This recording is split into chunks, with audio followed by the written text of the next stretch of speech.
Un des phénomènes les plus occultes de la vie humaine est celui qui se rapporte à la réalisation de l'origine et de la nature fondamentale de la question et de la réponse.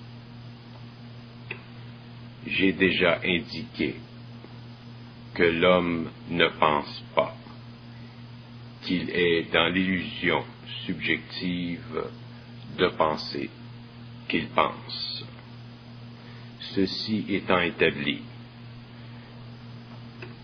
je formule une autre étape de la compréhension du phénomène de la pensée, celui qui est lié à la question et à la réponse.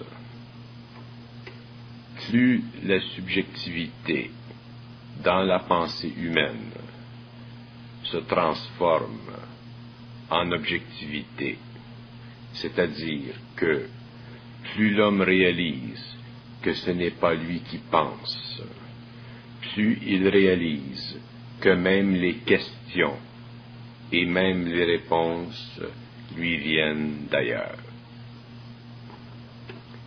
Cette étape n'est pas facile à reconnaître et à comprendre puisqu'elle fait partie de la grande réalisation objective du supramental ou de l'universel dans l'homme.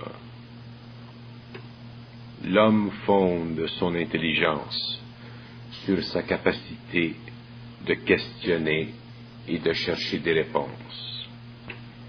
Mais l'homme ne réalise pas que le fait de questionner et de trouver des réponses fait déjà partie d'un processus créateur en lui qui prend son origine sur des plans qui sont au-delà de sa vie mentale. Le phénomène de la dualité de l'esprit humain, c'est-à-dire le phénomène qui permet à l'homme de croire qu'il questionne et qu'il fournit les réponses, est directement lié à l'illusion du mental humain qui sépare l'homme de l'universel. Effectivement, si l'homme ne vivait pas cette illusion, l'homme serait universel et sa civilisation serait totalement autre. Mais comme il vit cette illusion parce qu'elle fait partie de son évolution, il vient un moment au cours de son développement et du développement de sa maturité qu'il doit réaliser que la question et la réponse forment en réalité une unité qui est directement la manifestation de l'esprit créateur en lui. Lorsque l'homme est suffisamment mûr, c'est-à-dire que lorsqu'il a suffisamment développé l'objectivité de sa conscience, il peut facilement réaliser qu'effectivement l'esprit produit en lui la condition vibratoire nécessaire à la formulation d'une question et d'une réponse. Avec l'ajustement de ces formes pensées, il lui vient petit à petit de réaliser que l'homme, que l'esprit de l'homme fait partie de l'esprit universel et que l'unité de ces deux esprits est contremandée par son système matériel de perception qui lui fait croire qu'il est lui-même le centre de toute chose, même en ce qui concerne les choses du mental. Bien que l'homme accepte facilement sur le plan philosophique ou sur le plan spirituel, l'idée d'une unité totale entre tous les plans, lorsqu'on lui propose qu'en fait l'unité est déjà préexistante, mais que son ego voilé refuse d'en accepter la réalité et de se rendre disponible à cette réalité, de sorte que l'homme se voit forcé de vivre une vie en séparation d'avec l'esprit qui déjà cohabite en lui. De là la souffrance humaine et l'éclaboussure qu'il vit constamment à cause de son incompréhension, de son ignorance et de l'orgueil qui se manifeste petit à petit en lui à cause justement de cette séparation illusoire. Il est difficile à l'homme de reconnaître que la question ne vient pas de lui, justement parce que la vibration de sa pensée n'est pas suffisamment élevée pour créer en lui l'unité de sa conscience. Il lui est plus facile de reconnaître que la réponse peut venir d'un autre plan parce que il ne peut pas totalement rejeter la possibilité qu'une réponse vienne d'ailleurs. Mais c'est au niveau de la question qu'il a le plus de difficulté à réaliser que cette question aussi vient d'ailleurs, mais que la question et la réponse ont tous les deux une fonction vibratoire différente, la question servant à élever son esprit et la réponse servant à le calmer et à le rassurer. Évidemment, la résolution parfaite de cette dualité ne peut pas venir dans un instantané, parce que la pensée, le corps mental, doit être assujetti pendant un certain temps à un changement vibratoire. Mais il est nécessaire que ceux qui déjà sont en voie d'évolution vers le supramental commencent à comprendre les nuances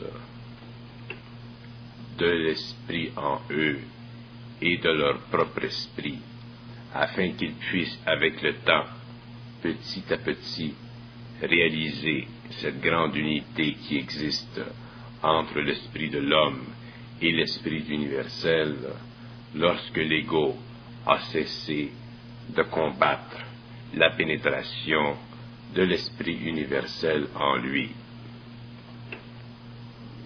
Lorsque l'homme a compris que la question et la réponse sont des aspects différents de l'esprit en lui, il lui est alors facile de commencer à entreprendre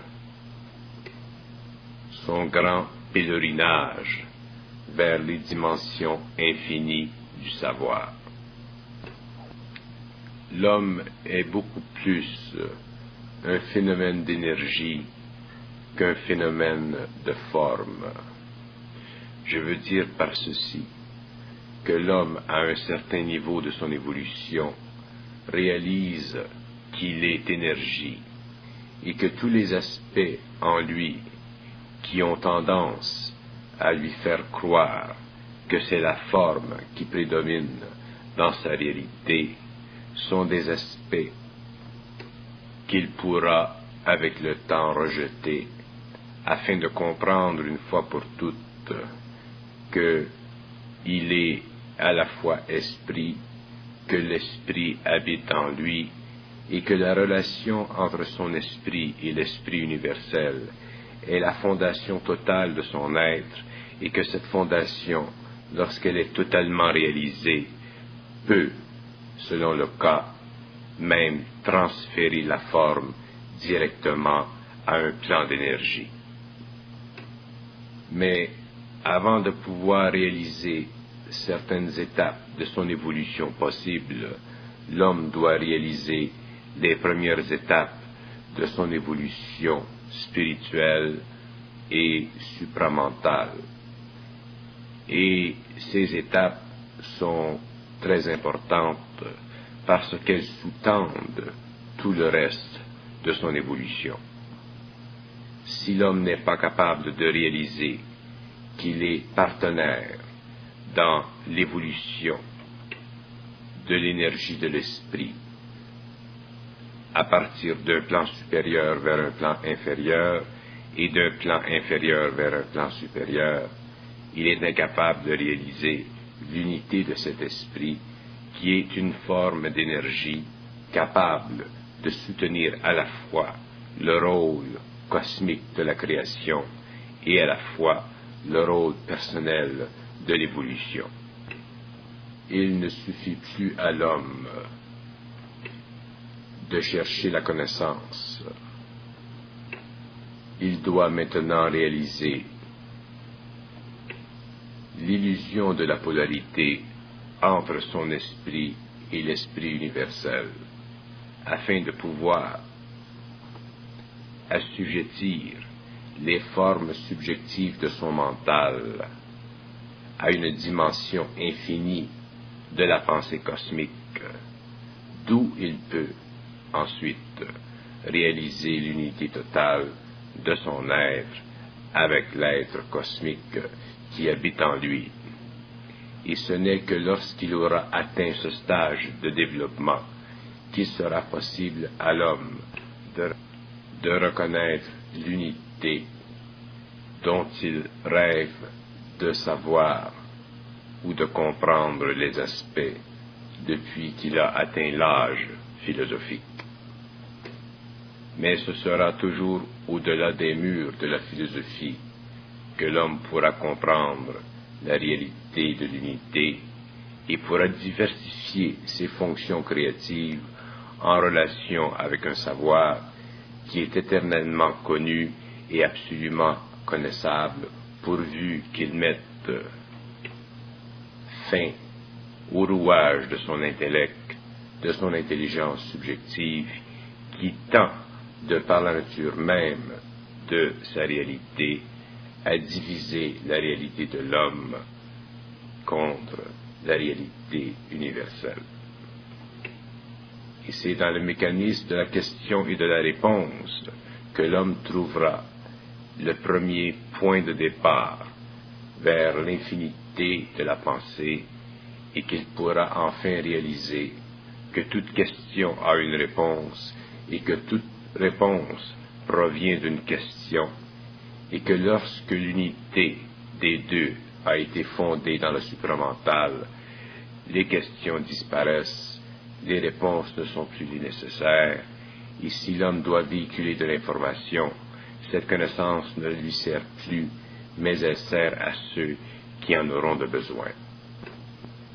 Ceux qui ont déjà conscience d'une relation intelligente avec le supramental peuvent facilement établir dans leur expérience personnelle le bien fondé de ce que j'avance. Ils peuvent demander au supramental ou à l'intelligence qui se situe sur ce plan de bien vouloir leur faire comprendre que la question ne vient pas d'eux, mais qu'elle vient du supramental, et que la réponse non plus ne vient pas d'eux, mais qu'elle vient du supramental. Une fois raffermis dans cette réalisation, il leur sera possible ensuite d'accéder à des niveaux vibratoires supérieurs au niveau de leur pensée et de finalement commencer à pénétrer et à vivre une nouvelle énergie au niveau de leur mental supérieur. La destruction de l'illusion de la dualité de la question et de la réponse leur permettra enfin de commencer à goûter à l'unité de l'esprit, et ils verront avec le temps que la crainte est en réalité un mécanisme fondé sur la dualité de l'ego, c'est-à-dire fondé sur l'absence d'unité totale de l'esprit dans l'homme. Déjà, j'ai parlé de questions et de réponses impossibles. Déjà, j'ai expliqué que l'homme peut demander des questions ou poser des questions impossibles, c'est-à-dire des questions qui ne sont pas limitées par l'intransigeance rationaliste de l'intelligence humaine. Le même phénomène, la même possibilité existe pour les réponses, de sorte que lorsque l'homme a commencé à réaliser le pouvoir de demander des questions impossibles, c'est-à-dire des questions qui se situent au-delà de la limite rationaliste de son intelligence, il peut recevoir des réponses qui aussi ne sont pas du domaine du possible, mais font partie de ce que l'on pourrait appeler l'infinitude de l'esprit. Et lorsque l'homme a réalisé les points infinis à l'extérieur de son mental subjectif et intelligent, il peut commencer à savoir, c'est-à-dire qu'il peut commencer à reconnaître les limites de son expérience et réaliser l'absence de limites au niveau de l'évolution, soit de son corps matériel ou de son esprit. C'est dans cet ordre d'idées que l'homme moderne devra commencer son évolution vers le supramental, car ces deux aspects de la réalité psychologique de l'homme sont des obstacles formidables à la compréhension de l'unité de son être. L'esprit de l'homme se contamine par la façon même dont il voit les choses, et le cercle vicieux devient facilement une spirale dont la pointe ne peut s'éteindre que lorsque l'homme a commencé à réaliser la réalité dans un mouvement contraire. Certains diront, pourquoi ces choses n'ont-elles pas été expliquées à l'homme auparavant? La réponse est simple. Si l'homme avait connu ces choses auparavant, il ne serait pas aujourd'hui ce qu'il est, c'est-à-dire qu'il n'aurait pas aujourd'hui développé les facultés de son mental inférieur. Or, ces facultés sont importantes parce qu'elles ont permis à l'homme de s'assurer une vie matérielle suffisamment stable selon les tendances naturelles de son émotionnel, de sa nature animale. Mais puisque l'homme doit maintenant entreprendre un acheminement nouveau, qu'il est sur le point d'entrer en contact avec une dimension de vie totalement nouvelle, il lui devient nécessaire de réaliser ce qui auparavant n'était pour lui qu'un idéalisme philosophique, ésotérique ou occulte. Maintenant que l'homme a le pouvoir et le droit de connaître les mystères de son esprit et de l'esprit, il lui suffit simplement d'en reconnaître les lois afin de pouvoir parvenir à cette nouvelle étape de l'évolution. La matière doit venir avant la plante avant l'animal, l'animal avant l'homme et l'homme avant le surhomme. Ainsi, les conditions du changement et les conditions de l'évolution. Ceux qui pourront progresser vers la synthèse de la dualité de la question et de la réponse pourront facilement pénétrer le supramental et enfin, et une fois pour toutes, décrocher de la condition humaine qui a suffisamment assujetti l'homme de la cinquième race. Il est évident qu'une question et qu'une réponse est toujours proportionnelle au niveau de conscience de l'homme. Moins l'homme est conscient, plus ces questions reflètent les limites de la vie. Moins il est inconscient, plus ses réponses reflètent les impossibilités dans la vie. Par contre, plus le niveau de conscience de l'homme grandit, plus les questions et les réponses changent, et lorsque l'homme est totalement éclairé par la lumière du supramental, les questions et les réponses n'existent plus parce qu'elles ne servent plus à contenir la fragilité illusoire de son existence. Les remparts de sa prison étant tombés, l'homme est libre et il ne lui reste plus qu'à s'aventurer vers l'infini.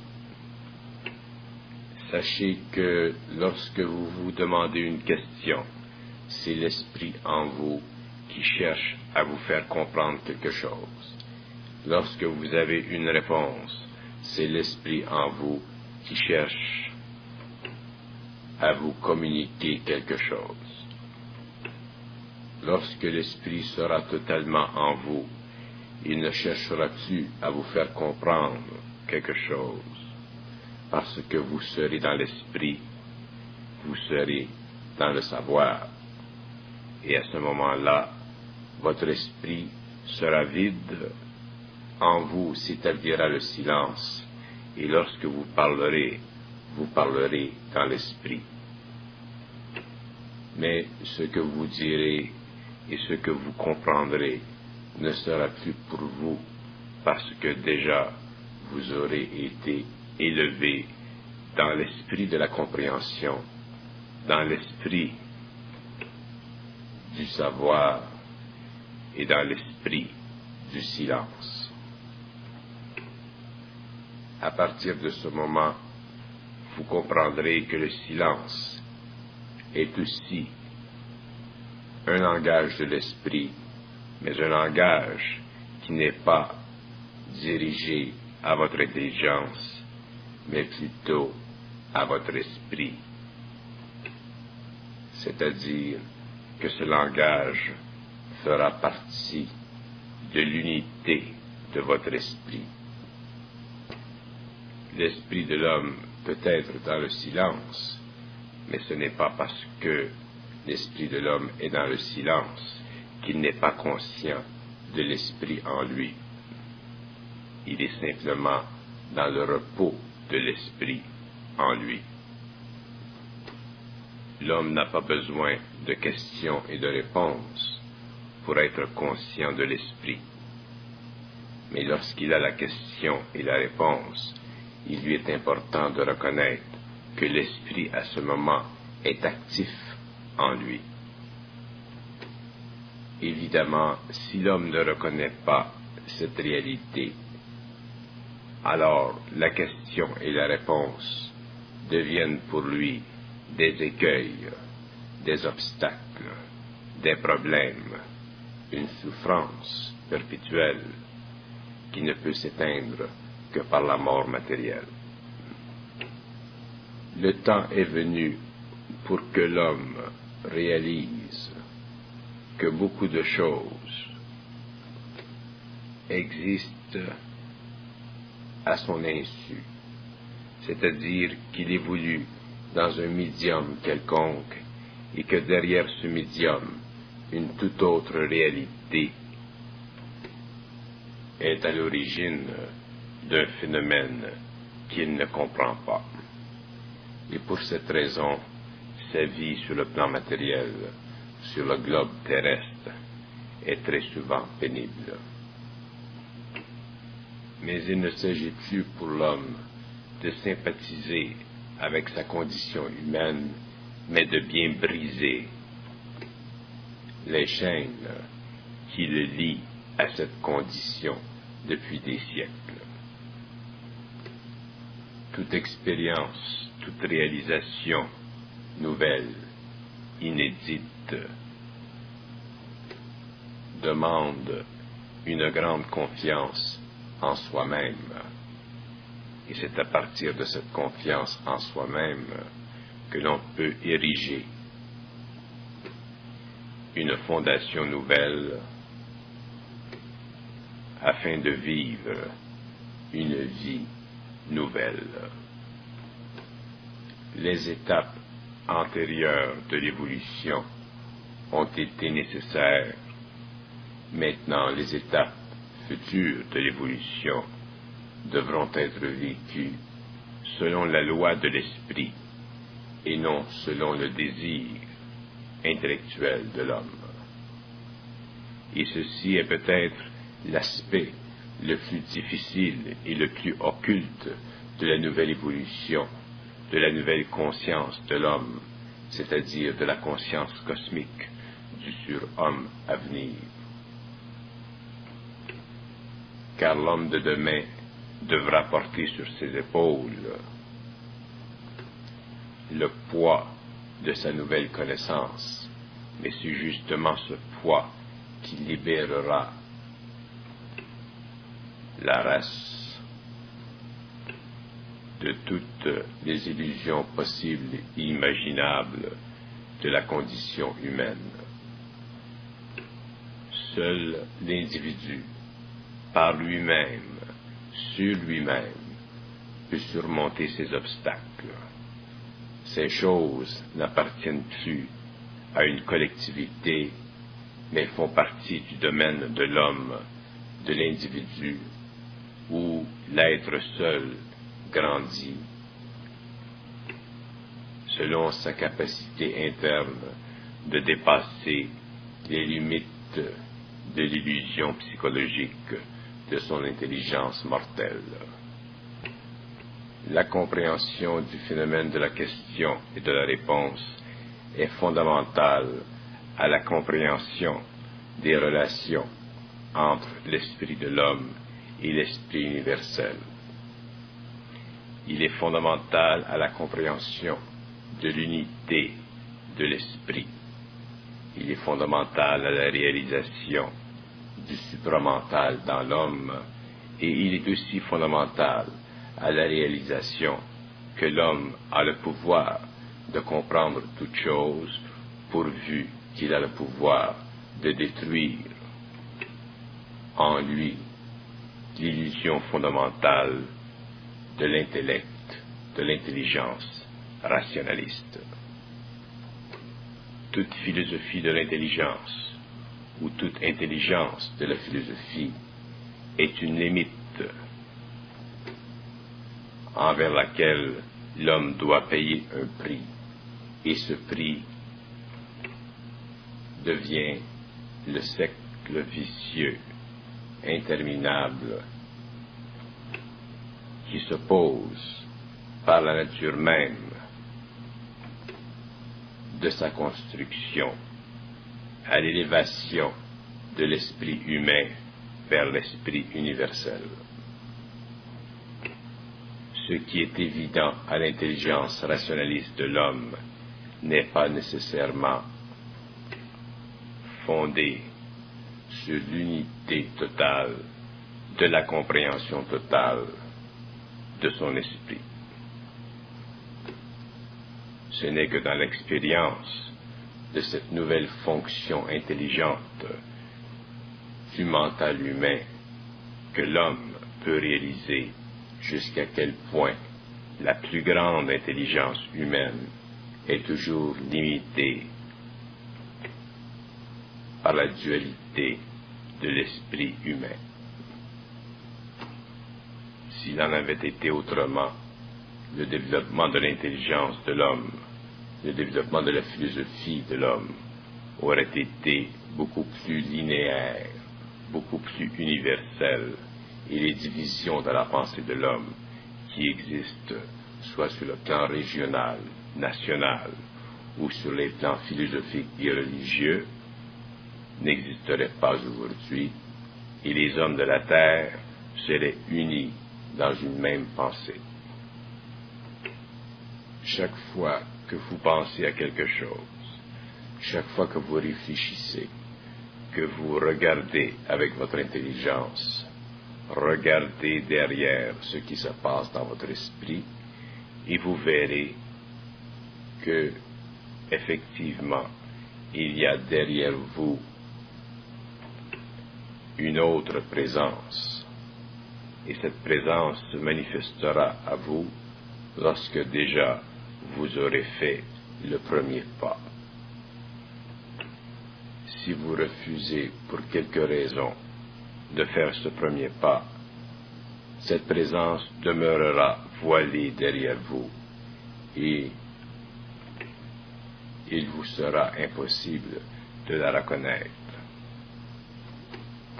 Vos possibilités de vie et de compréhension en seront d'autant plus diminuées parce que déjà vous aurez été incapable de supporter le poids de cette nouvelle connaissance, de cette très grande réalisation.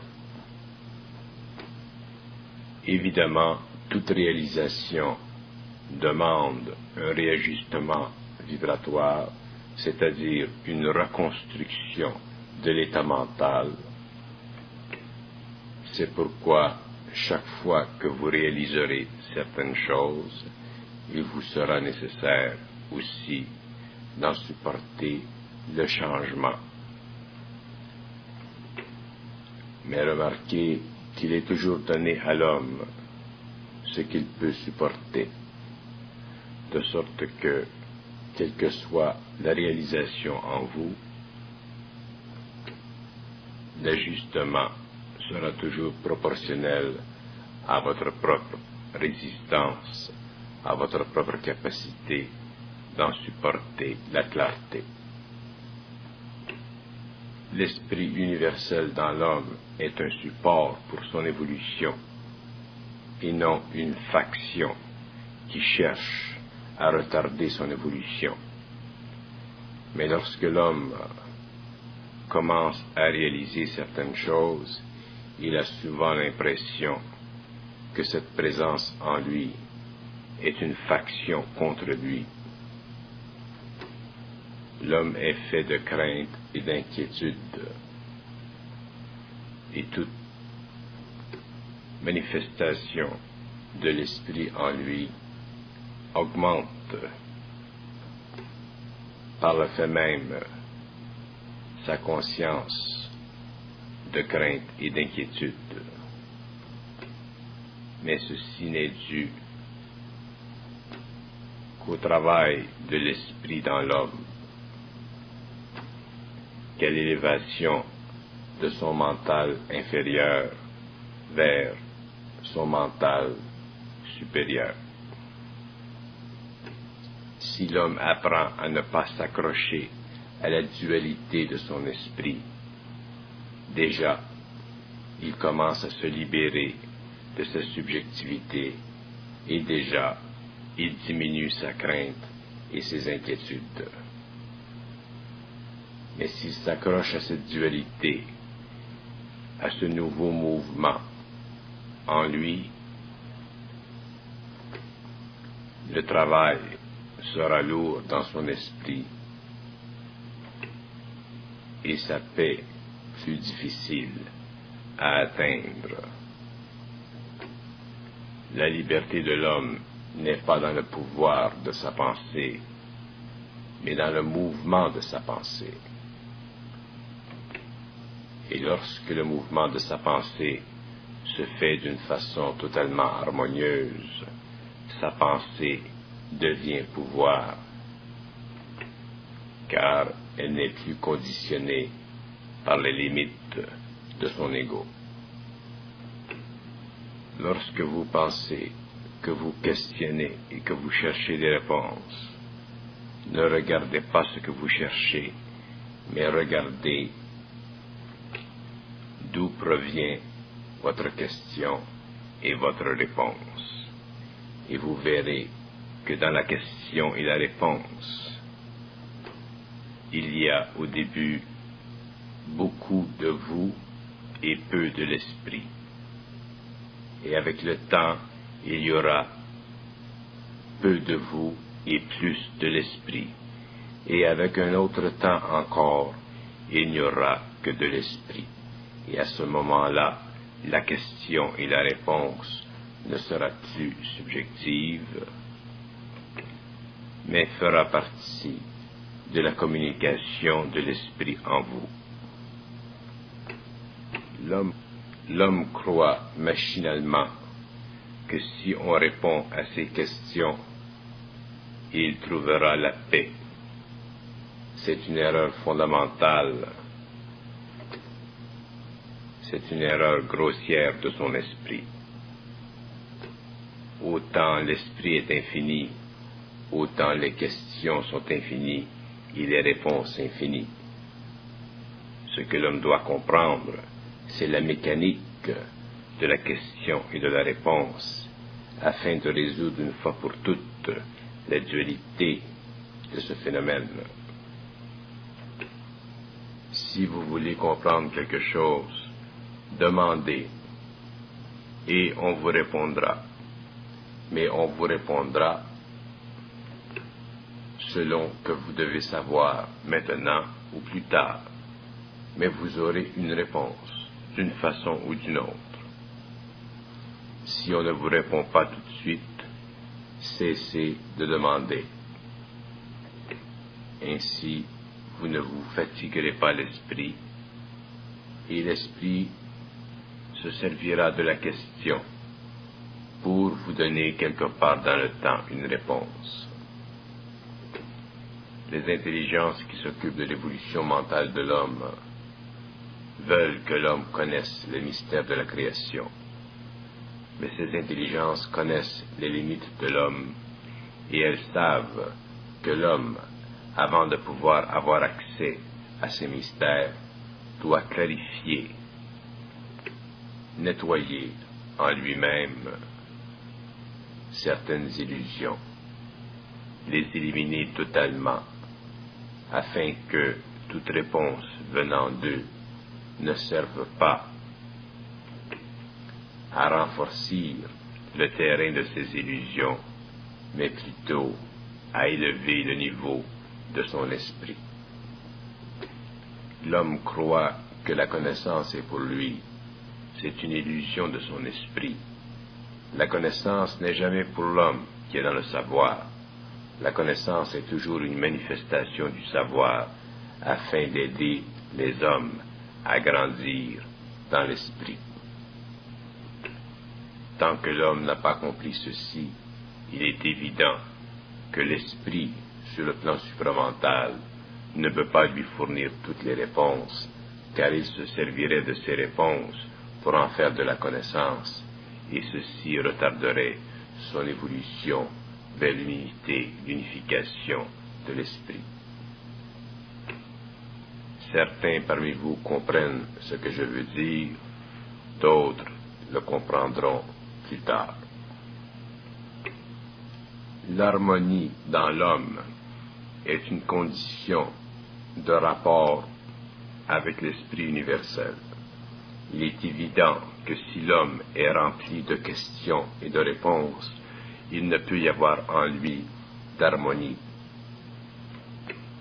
Voilà pourquoi le premier pas vers l'harmonie de l'homme est la compréhension du mécanisme de la question et de la réponse et de la réalisation que toute harmonisation détruit la dualité de la question et de la réponse.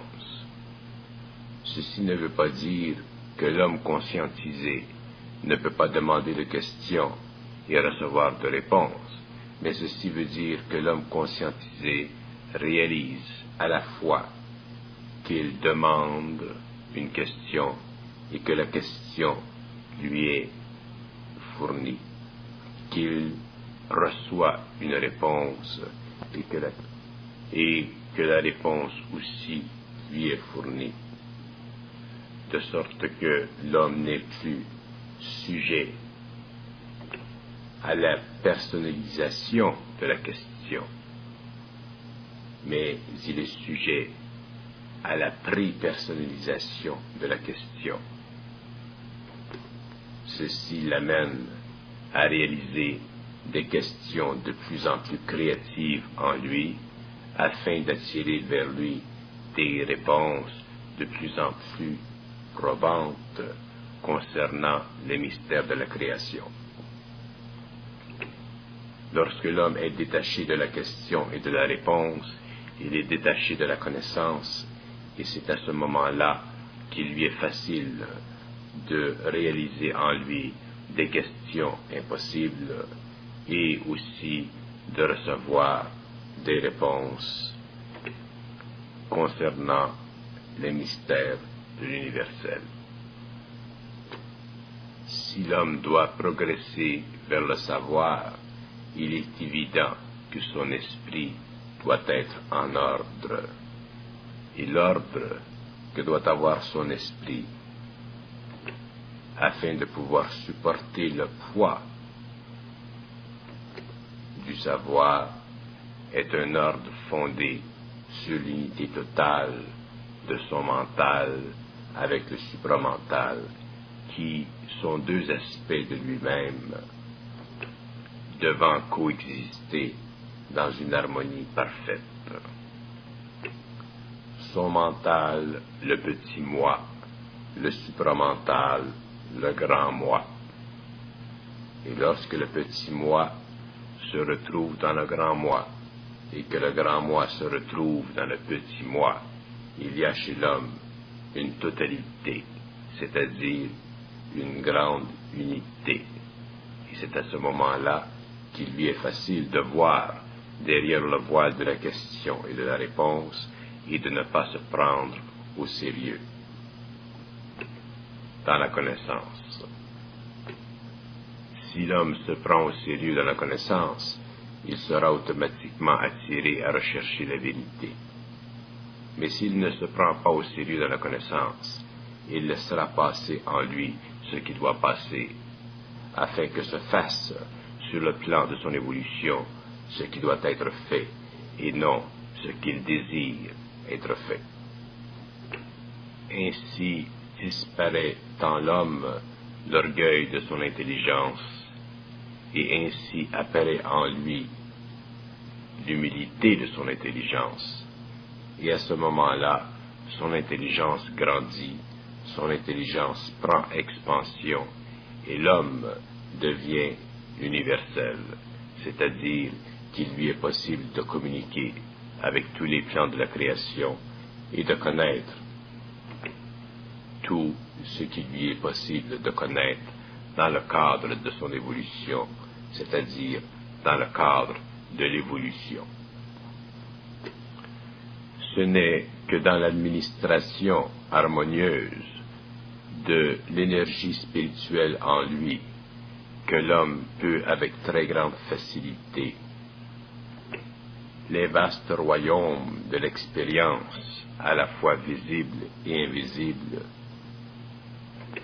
et rapporter à son frère l'homme le trésor de ses expériences qui deviennent pour lui une connaissance sublime et inaltérable. Mais comment voulez-vous que l'homme ait accès à cette connaissance s'il est dans l'illusion que la connaissance vient de lui, que la connaissance dont un pôle est la question et un autre pôle la réponse soit de lui. Il est évident que cette illusion désagréable doit être mise de côté, doit être dépassée avant que l'homme puisse se servir d'un pôle de l'esprit ou d'un autre, c'est-à-dire de la question ou de la réponse, au cours de sa recherche et de sa progression vers l'infinité. Que l'homme commence à réaliser ce que son intelligence veut difficilement admettre, et les portes de l'esprit s'ouvriront en lui, de sorte que la connaissance lui sera facile et sans contradiction. Pour que l'esprit descende dans l'homme, l'homme doit monter vers l'esprit. Et les conditions universelles de cette rencontre doivent être remplies. Celui qui pourra les reconnaître pourra les vivre, et celui qui ne pourra pas les reconnaître les reconnaîtra plus tard au cours de son évolution. Je formule et j'ai formulé cet aspect de la réalité supramentale pour tous ceux qui cherchent à le reconnaître et à le vivre. On ne peut pas altérer ce qui est inaltérable, mais on peut comprendre plus tard ce qui n'est pas compréhensible aujourd'hui. Voilà ce que veut dire le mot évolution.